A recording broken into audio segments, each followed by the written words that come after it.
SRTC BMTC ನಿವೃತ್ತ ನೌಕರರ ಸಂಘದ ಅಧ್ಯಕ್ಷರಾದಂಥ ನಂಜೇಗೌಡರು ಅವರ ಪದಾಧಿಕಾರಿಗಳು ಹಾಗೂ ಇವತ್ತಿನ ಸಭೆಗೆ ವಿಶೇಷವಾಗಿ CITU ಪ್ರಧಾನ ಕಾರ್ಯದರ್ಶಿಯಾದ ಮಂಜುನಾಥ್ನವರು, ಎಲ್ಲರಿಗಿಂತ ಮೊದಲಾಗಿ ಇಷ್ಟು ಚಳಿಯಲ್ಲಿ ಕೂಡ ಬೆಳಗ್ಗೆನೆ ಇಷ್ಟೊಂದು ದೊಡ್ಡ ಸಂಖ್ಯೆಯಲ್ಲಿ ಬಂದಿರತಕ್ಕಂಥ ನಮ್ಮ 60 ವರ್ಷ ಮೇಲ್ಪಟ್ಟ ಹೋರಾಟಗಾರರೆಲ್ಲರಿಗೂ ಸ್ವಾಗತವನ್ನು ಬಯಸ್ತಾ ಇದ್ದೇನೆ ಸ್ನೇಹಿತರೆ. ಮುಖ್ಯವಾಗಿ ನಮ್ಮ ಅಧ್ಯಕ್ಷರು ಹೇಳ್ದಂಗೆ ನಮ್ಮ ಕಾರ್ಮಿಕ ಮುಖಂಡರು, ಕಾರ್ಮಿಕ ನಾಯಕರು, KSRTC ಅಂತಂದರೆ ಆನಂದ ಸುಬ್ರಾವ್ ಅಂದರೆ KSRTC ಹೋರಾಟ ಅಂತನ್ನೋದು ಎಲ್ಲರಿಗೂ ಪರಿಚಿತರಾಗಿದ್ರು. ನನಗೂ ಒಂದು 40 ವರ್ಷದಿಂದ ಅವರು ಪರಿಚಯ.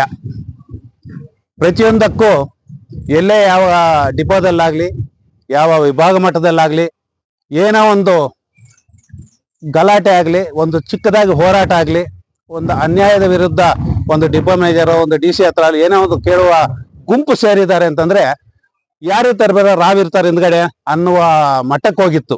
ಅನಂತ ಸುಬ್ಬಾವೇ ಇರ್ತಾರೆ, AITC ಅವರೇ ಇರ್ತಾರೆ ಅಂದ್ರೆ ಹುಟ್ಟು ಹೋರಾಟಗಾರರು ಅಂತ ಹೇಳುವುದರಲ್ಲಿ ತಪ್ಪೇನಿಲ್ಲ. ಅವರು ಮೊನ್ನೆ 28ನೇ ತಾರೀಕು ಹೋದ ತಿಂಗಳು ಬಹಳ ದೊಡ್ಡದಾದ ಒಂದು ಹೋರಾಟ ಜಂಟಿ ಸಮಿತಿಯಿಂದ ಹಮ್ಮಿಕೊಳ್ಳಲಾಗಿತ್ತು. ಅದಕ್ಕೆ ಅವರು ಬಹಳ ಶ್ರಮ ಪಟ್ಟಿದ್ರು. ಎಲ್ಲರೂ ನಾವು ಕೂಡ ರೆಡಿಯಾಗಿ, ಯಾಕಂದ್ರೆ ನಿವೃತ್ತಿ ಆಗಿರೋರು ನಾವು ಬರೀ EPS 95 ಪೆನ್ಷನ್ಗೋಸ್ಕರನೇ ಅಂತಂದಲ್ಲ, ಈಗ ಹಾಲಿ ಇರ್ತಕ್ಕಂಥ ನೌಕರು ಕೂಡ ನಮ್ಮ ಸಹೋದರ ಭಾವನೆಯಿಂದ ಅವರ ಒಂದು ಡಿಮ್ಯಾಂಡಲ್ಲೂ ಕೂಡ, ಅವರ ಒಂದು ಬೇಡಿಕೆಗಳನ್ನು ಕೂಡ, ಆ ಬೇಡಿಕೆ ಇಲ್ಲ ಹೋರಾಟಗಳಲ್ಲಿ ಕೂಡ ನಾವು ಭಾಗವಹಿಸೋಣ ಅಂತ ಅನ್ನೋದು ನಮ್ಮ ಅಧ್ಯಕ್ಷರ ಸಮೇತವಾಗಿ ಒಂದು 2 ತಿಂಗಳಿಂದ ಅದು ಪ್ರಿಪೇರ್ ಆಗಿ ನಾವು 2-3 ಹೋರಾಟಗಳಲ್ಲಿ ಭಾಗವಹಿಸ್ತಾ ಇದ್ವಿ. ಅದರೊಂದು ಭಾಗವಾಗಿ 29ನೇ ತಾರೀಕು ಉಗ್ರ ಹೋರಾಟ ಅನ್ನೋದು ಒಂದು ಚಳಿದ ಏನಾದರೂ ಆಗಲಿ ಈ ಸಾರಿ ಈ ನಮ್ಮ KSRTC ನೌಕರರಿಗೆ 38 ತಿಂಗಳ ಅರಿಯರ್ಸು, ಆಮೇಲೆ 1/1/2024 ಅಗ್ರಿಮೆಂಟು ಮಾಡಿಕೊಳ್ಳಲೇಬೇಕು. ಅದಕ್ಕೆ ಏನಾದರೂ ಆಗಲಿ ನಾವು ಸಿದ್ಧವಾಗಿದ್ದೀವಿ ಅನ್ನೋ ಮಟ್ಟದಲ್ಲಿ ತಯಾರಾಗಿದ್ದೀವಿ.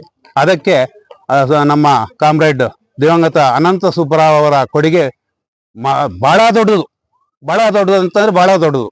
ಯಾವುದೇ ಒಂದು ವಿಷಯದಲ್ಲಾಗಲಿ ಅವರು ಒಂದೇ ಸಾರಿ ಕುಸ್ತಿಗೆ ಹೋಗ್ತಾ ಇರಲಿಲ್ಲ. ಯಾಕಂದ್ರೆ ತುಂಬಾ ಹತ್ತಿರದಿಂದ ನೋಡಿದ್ದೀನಿ ನಾನು. ಒಂದೇ ಸಾರಿ ಕುಸ್ತಿಗೆ ಹೋಗ್ತಾ ಇರಲಿಲ್ಲ. ಯಾವ ಅಧಿಕಾರಿಗಳನ್ನ ಯಾವ ತರ ಮಾತಾಡಬೇಕು, ಕೇಂದ್ರ ಸೆಂಟ್ರಲ್ ಆಫೀಸಲ್ಲಿ, ಕೇಂದ್ರ ಕಚೇರಿಯಲ್ಲಿ ಅವ್ರ ಹೆಜ್ಜೆ ಇಟ್ರು ಅಂತಂದ್ರೆ ಯಾರು ಬೇಜಾರು ಪಡ್ತಾ ಇರ್ಲಿಲ್ಲ. ಯಾಕಂತಂದ್ರೆ ಎಂಥ ಕಠಿಣವಾದ ನಿಷ್ಕೃಷ್ಟವಾದ ಅಧಿಕಾರಿ ಇದ್ರು ಕೂಡ ಅವರು ಕೂತಿದ್ದಾರೆ ಅಂತಂದ್ರೆ ತಣ್ಣಕ್ಕಾಗ್ಬಿಡೋರು, ಆ ತರ ಮಾಡ್ತಿದ್ರು. ಒಂದೇ ಸಾರಿ ಈ ತರ ಮಾಡಿದಾರಂತಲ್ಲ, ನಮ್ಮ ವರ್ಕರ್ಸ್ಗೆ ತೊಂದರೆ ಕೊಟ್ಟಿದಾರಂತ, ಇವನ್ನ ಸಸ್ಪೆಂಡ್ ಮಾಡಿದಾರಂತ, ಈ ತರ ಮಾತಾಡ್ತಾ ಇರ್ಲಿಲ್ಲ. ಅವ್ರು ಮಾತಾಡುವ ರೀಸನ್ನೇ ಬೇರೆ ಇತ್ತು. ಆಮೇಲೆ ಅವರೇ ತಣ್ಣಗಾಗಿ ಸರ್ ಅದನ್ನ ಮಾಡ್ಕೊಡ್ತೀವಿ, ಅದನ್ನ ಇದು ಮಾಡ್ತೀವಿ, ಒಪ್ಕೊಂತೀವಿ, ಈ ತರ ಮಾಡ್ತಾ ಇದ್ರು.